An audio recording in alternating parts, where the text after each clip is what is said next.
los próximos días proceder a presentar esta solicitud de juicio en la que Viviana Veloz, quien les habla, será la interpelante quien presente este juicio, presente esta demanda constitucional ante el primer mandatario Guillermo Lasso, y que el Pleno pueda dar paso a la censura y destitución del señor Lasso. Bienvenidos a Clic Ecuador. En esta ocasión tenemos la intervención de la asambleísta Viviana Veloz. Veamos. Asambleísta, bueno, en un momento se dijo que no sería usted quien presentara esta petición de manera formal, pero ¿cómo así se decidió que sea usted quien presente justamente esta solicitud de juicio político? Porque se hablaba de que se iba a mirar otras personas, se iban a de pronto a ver la posibilidad de que sea otro el legislador que finalmente haga la solicitud formal. ¿Cómo así se coincidió para que sea usted la que presente? Nunca ha existido ese pronunciamiento, al menos de nuestro bloque, al menos de la Revolución Ciudadana, de la bancada a la que represento. Jamás ha existido otro nombre, y en consenso se decidió que quien realice esta interpelación es quien le habla, al tener conocimiento profundo, al haber investigado estos actos y estos hechos que se han revelado al Ecuador y que han llevado a la conclusión que el presidente ha incurrido en lo que determina el 129, numeral 1 y numeral 2, y ahora lo que le corresponde a los otros legisladores de las diferentes fuerzas políticas es designar al otro interpelante. Recordemos que son 2 interpelantes para presentar esta solicitud de juicio, y nosotros como bancada de la Revolución Ciudadana se ha decidido eso, y de forma orgánica nosotros lo hemos aceptado y acatado. Ahora, ¿cómo está el ambiente con las diferentes organizaciones políticas que en su momento apoyaron justamente el informe que presentó la Comisión Ocasional ante el Legislativo y que fue aprobado, y que ahora parece que se hacen a un lado y hablan de, por ejemplo, esperar a ver qué dicen en consenso, qué posición toman, qué postura toman en caso de apoyar un posible juicio político al presidente Guillermo Lasso? Es el caso de la bancada de Pachacutic, por ejemplo, que ha manifestado a través de Salvador Quispe que mantendrán reuniones y después darán a conocer su postura. Lo mismo el Partido Social Cristiano. ¿Hay inconvenientes en este sentido? ¿Se está restando el respaldo o qué es lo que sucede, asambleísta? De ninguna manera, nosotros estamos próximos, yo creo que en una hora más estaremos sacando un comunicado, los representantes de las diferentes bancadas políticas del Parlamento ecuatoriano. Aquí existe, como siempre, una acción de distorsionar el consenso que existe, la unión que existe. Las voces de algunos legisladores no es el sentir de todos los miembros de estas bancadas. Recordemos lo que ya ha manifestado el legislador Darwin Pereira, que es vicepresidente de la Asamblea Nacional, que es del partido Pachacuti, que ellos van a apoyar este proceso de juicio político. Lo mismo en el sector de independientes, lo mismo sucede con el Partido Social Cristiano. Lo que ellos han solicitado es ser parte de la redacción de esta solicitud de juicio político, y nosotros creemos que así debe ser. En la política uno tiene que ser de diálogo, tiene que establecer estos puentes, y nosotros siempre estamos abiertos a recibir todas las sugerencias de los colegas legisladores de otros movimientos políticos. Le vuelvo y le recalco, Elizabeth, que en próximas horas estaremos sacando un comunicado en conjunto con todas las fuerzas políticas que representamos del Parlamento ecuatoriano.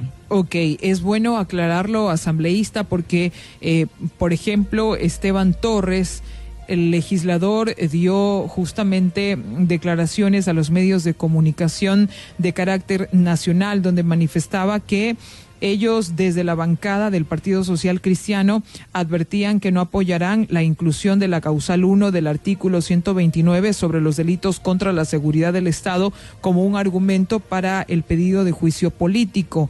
¿Qué pasa ahí? ¿Se ha eliminado justamente este argumento?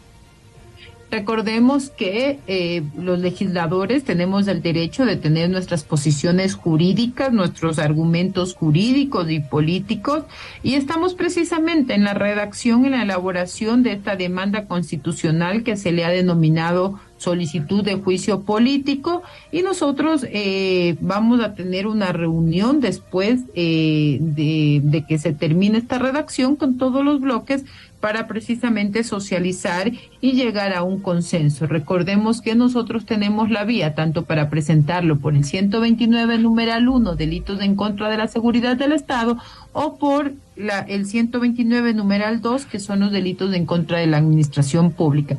Se pueden utilizar cualquiera de los dos o se pueden utilizar los dos, pero vuelvo y repito, son diferentes posiciones jurídicas que sin duda alguna llegaremos a un consenso, ese consenso que nosotros siempre mantuvimos en medio de la Comisión por la Verdad y la Justicia, la cual estaba presidiendo, y que ese nos permitió ese consenso precisamente y el respeto a todas nuestras posturas, avanzar en ese trabajo y poderle entregar al país un informe que se va a convertir en un elemento base, como elemento probatorio en la presentación del juicio político.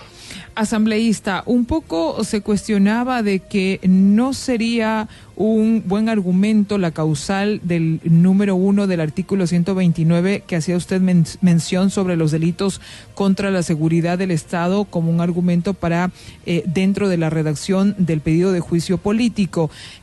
¿De qué manera, un poco para que los ecuatorianos también tengan claro aquello, de qué manera habría caído en este delito el presidente de la República sobre específicamente el artículo 129 de la causal 1 sobre la seguridad del Estado?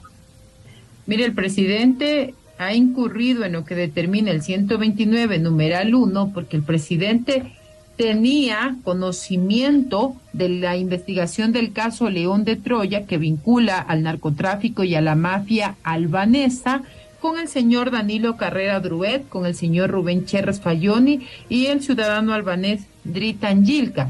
El presidente permitió que se desarticule el equipo de investigación policial del caso León de Troya para dejar sin piso la investigación de la Fiscalía y de ahí dar la justificación para este archivo mañoso y espurio de la causa. El presidente desde el 7 de julio del 2021 tenía conocimiento y le ordena a la alta cúpula policial que se archive y se oculte esa investigación que atacaba al narcotráfico albanés con una sola acción, que era la de proteger a su cuñado, y no le importó poner en riesgo la seguridad de los ecuatorianos, no le importó que los índices de criminalidad fueran hacia arriba. El presidente no solo que tenía conocimiento, sino que no actuó de manera adecuada. Y así lo ratificó el ex general Víctor Arauz, el presidente, la ex comandante de policía Tanya Varela y la ministra Vela tenían pleno conocimiento del informe del caso León de Troya, y además ahí hay que recalcar que inclusive el legislador Fernando Villavicencio, en una intervención en un medio de comunicación nacional, manifestó y aseguró que el presidente de la República tenía ese conocimiento desde el 7 de julio y que el presidente, tan suelto de huesos, le manifestó que así exactamente era, que él sabía. Por lo tanto, el presidente, al no haber hecho nada y haber preferido proteger a su cuñado, desde el 7 de julio del 2021, ha incurrido en los delitos en contra de la seguridad del Estado. Esa mafia albanesa que fundó escuela de niños sicarios, tanto en la ciudad de Guayaquil como en la ciudad de Esmeraldas.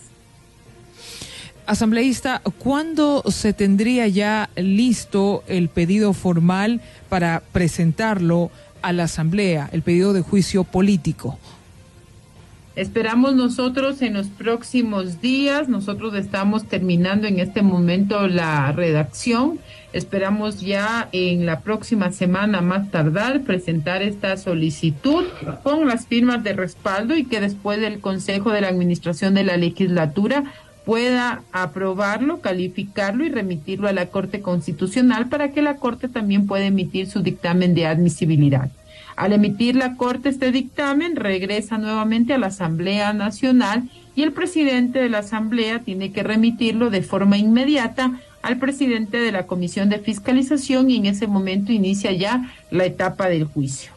¿Cuál es la expectativa que tienen ustedes respecto de la Corte Constitucional sobre su pronunciamiento asambleísta?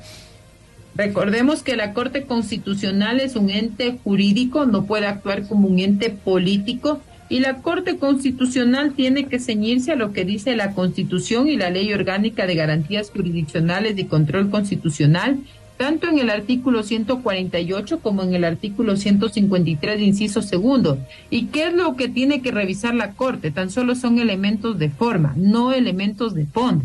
¿Y cuáles son esos elementos de forma? Que la solicitud haya sido propuesta de conformidad con la Constitución, esto es tener 46 firmas de respaldo como mínimo. Y lo segundo, que en la solicitud se singularice la infracción que se le imputa y si por la tipificación jurídica que se le hace en la solicitud, ella cabe en el tipo de infracciones previstas en el artículo 129 de la Constitución. Y que hay que recalcar que para llegar a eso no se necesita que el presidente de la República tenga sentencia penal ejecutoriada en firme, porque un juicio político no tiene la misma naturaleza que un juicio en vía de la justicia en materia penal o en materia civil. Tienen distintos procedimientos. Esta es una demanda constitucional y que la Corte sabe que lo que se propone dentro de la solicitud tiene que tener es de carácter subjetivo y parte de hacer efectivo el principio de responsabilidad, el principio de oportunidad, y cuando el mandatario ha perdido la confianza de quienes lo eligieron y no ha podido construir transparencia en el ejercicio de su función.